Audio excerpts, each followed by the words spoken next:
Damir, his coat drawn tight against the sharp December air, entered the little shop perched on the corner, the bell above the door jingling a soft, almost coy greeting.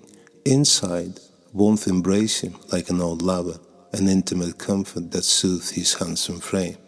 The shop, with its modest shelf, stacked with mundane necessities and organic food, had in a way become an unlikely fixture in the tapestry of his life this past 12 months. But it was not the shop itself that held his attention. No, it was her. Ah, that young lady, with hair the shade of chestnut, glistening in the light as though kissed by strands of golden sunlight, and eyes, those emerald eyes, that seemed to hold the secret of 1,000 uncharted shores. She worked there, arranging the shelves with an easy grace, greeting customers with a voice so melodic it might have belonged to an angel. In these fleeting exchanges, Damir found his mind, as it were, entangled, as though some invisible thread pulled at the very core of his being. Those eyes, they stirred within him a shadow of a memory, piercing through the mist of time, a different life, a different world from which he had been so unceremoniously evicted. A pair of emerald eyes of another her, an unforgettable lover of music and books, even as they vanished forever on that distant August day. Her smile, a mere arc of her lips, almost an afterthought, lingered in his thoughts long after he had crossed the threshold of a shop and stepped back into the greyness of the world. At 50, Damir considered himself a man of things accomplished, a career spanning decades, a doctorate in music, a life that unfolded with the grace of a book whose pages have not yet turned off their own account. And in her presence, in the presence of this young lady, she could not be more than 25. He felt a thrill, the same feeling that surges within a schoolboy when a glance from a distant, unattainable girl sets his heart racing. She didn't know the world he inhabited beyond these humble walls, nor did he wish her to. To her, he might have been simply a Cherokee, the man who came for spelled bread, sometimes lingering by the counter, as though a passing breeze had drawn him there. It was just before Christmas, a time when the soul of man is as tender as the seasons promise, when Damir decided to do something he rarely did. He decided to act on a sudden whim. "Excuse me," he asked, his voice betraying a subtle quiver. "If I were to write you a card, how would I spell your name?" She had smiled at the oddness of his question, a smile so fleeting that he wondered whether it was just a gesture of politeness or something more. Reaching for a scrap of paper, she had written her name, Astrid, with the precision of someone accustomed to care, and added, "It is a Scandinavian name." "I'm Damir," he said. "How do you spell it?" she asked and smiled. "Damir," he replied. "I'm a Nogai from the Asiatic part of Russia." "I thought you were South American," she said. "Yeah, lots of people think I'm a Cherokee chief, but I ain't. I'm much more exotic than that," he answered, his tone joyful. She smiled, and he walked off the counter thinking that Astrid was the kind of name that sounded as though it belonged not to the present, but to some distant, more enchanting age. Later, as she stood by the counter selecting her lunch, Damir could not help but notice the way her right Dr. Martens shoe shifted with a certain playful rhythm, as though dancing to a tune only she could hear. When their eyes met, she could have walked to the office, which she later did, to eat her meal in solitude, but no, she stayed, turning toward him, as if to signal her willingness to engage. Her body language in that moment was an open invitation, yet her eyes, those same emerald eyes, held something else. There was a brief flick of hesitation in them, something fleeting but real, like the quiet moment before the storm.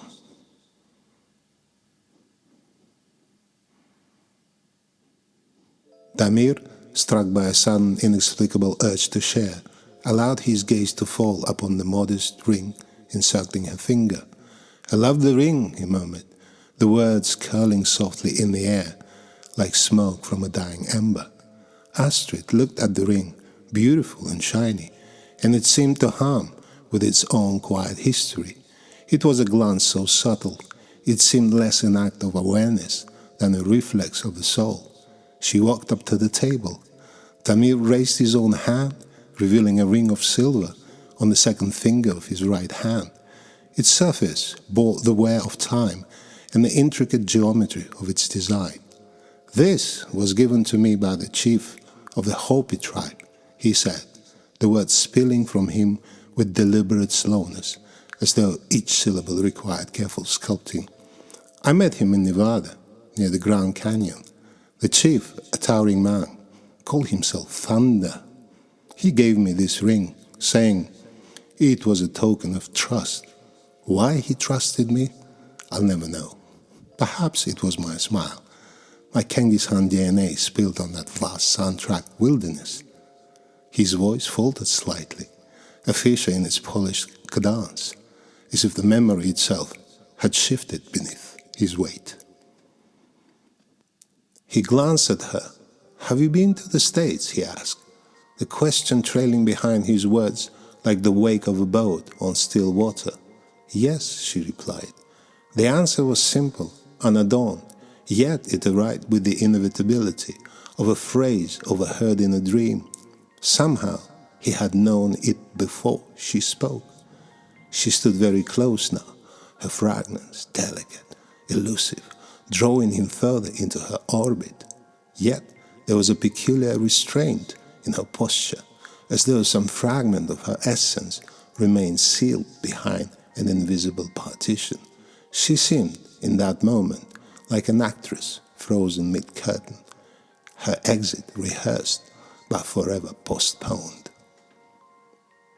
"By the way," Damir continued, changing the subject, and started speaking of the Lawrences family, a remarkable lineage whose epic history traced back to Pyotr Shklovsky, the governor of Russian Karelia in 1920 and the inventor of the gyroscope.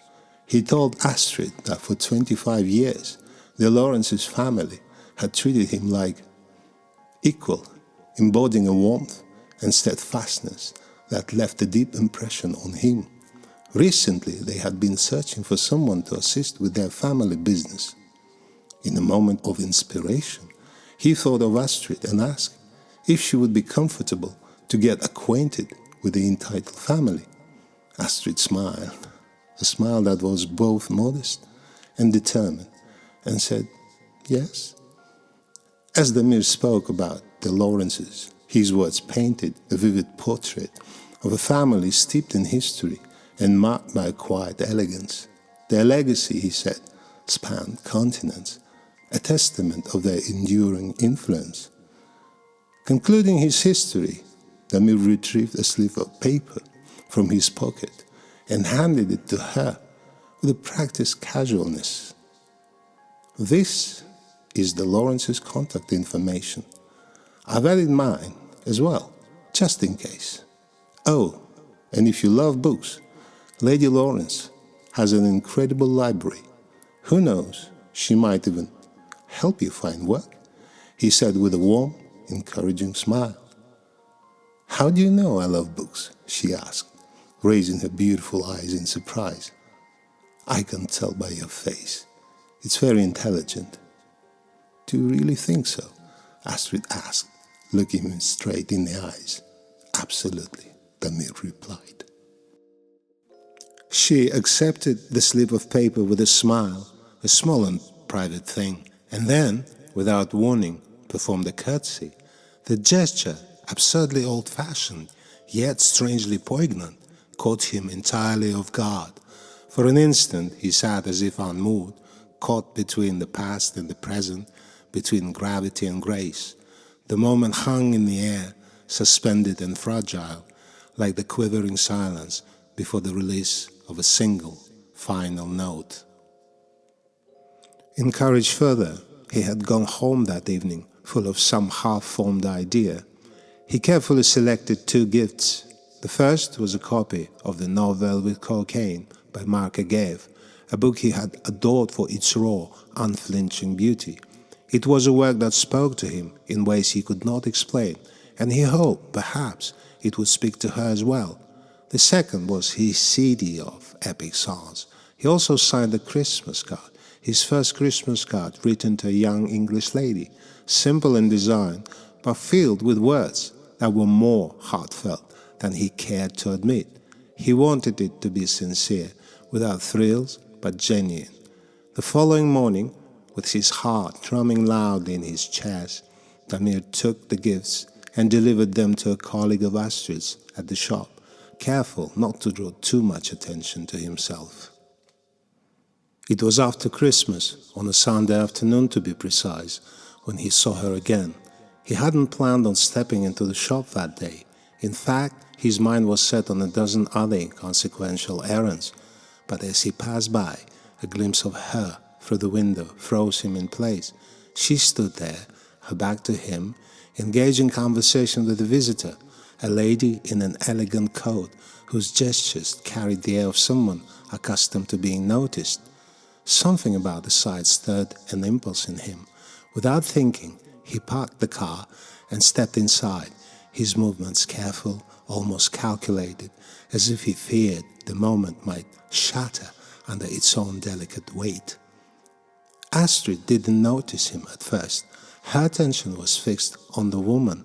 Damir, unwilling to interrupt, slipped around the edge of a stand laden with organic treats, positioning himself where he might catch her eye without intruding. His plan, if it could be called that, was simple: to mark his presence silently, perhaps share a fleeting glance, and then retreat before the encounter unraveled into something too complex to manage. But then it happened. Astrid turned her head, her emerald eyes finding him instantly, as if drawn to him by some instinctive force. The intensity of her gaze was such that the woman she was speaking to hesitated mid-sentence, with a puzzled expression, glanced over the shoulder to see what had captured Astrid's attention. In the space of the heartbeat, Astrid's posture shifted.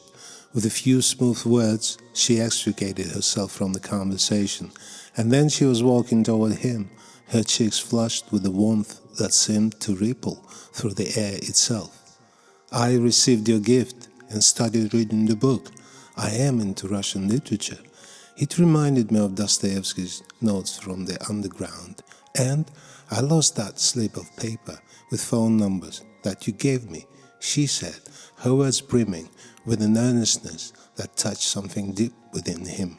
Her observation pleased him more than he could articulate, and for a moment Damir saw her not just as the object of his curiosity, but as someone who had begun to mirror his own life in the faintness of ways, an echo in the wind, barely audible but unmistakably there.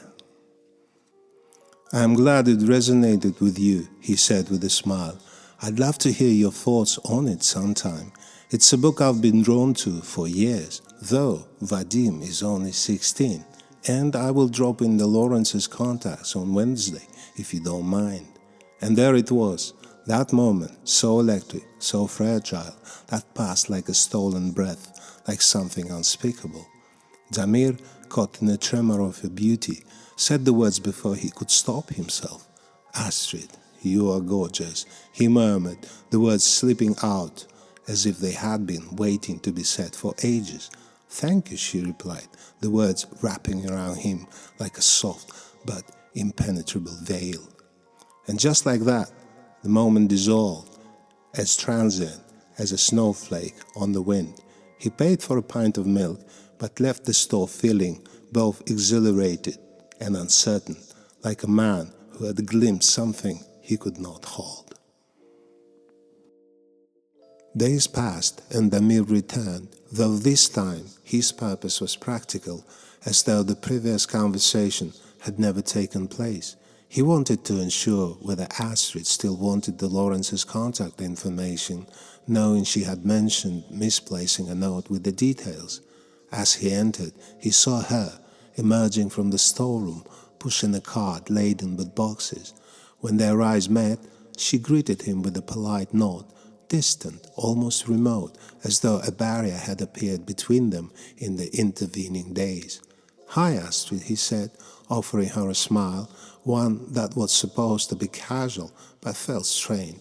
"You've been working hard lately. You must be rich by now." He meant it as a joke, a light-hearted remark, but it seemed to land differently. She froze for the moment, then turned toward him, her expression suddenly serious, her eyes filled with something he couldn't quite name. "Damir," she began, her voice steady but carrying a hint of something softer, something more fragile, perhaps regret, perhaps the tenderness of someone who wishes things were different.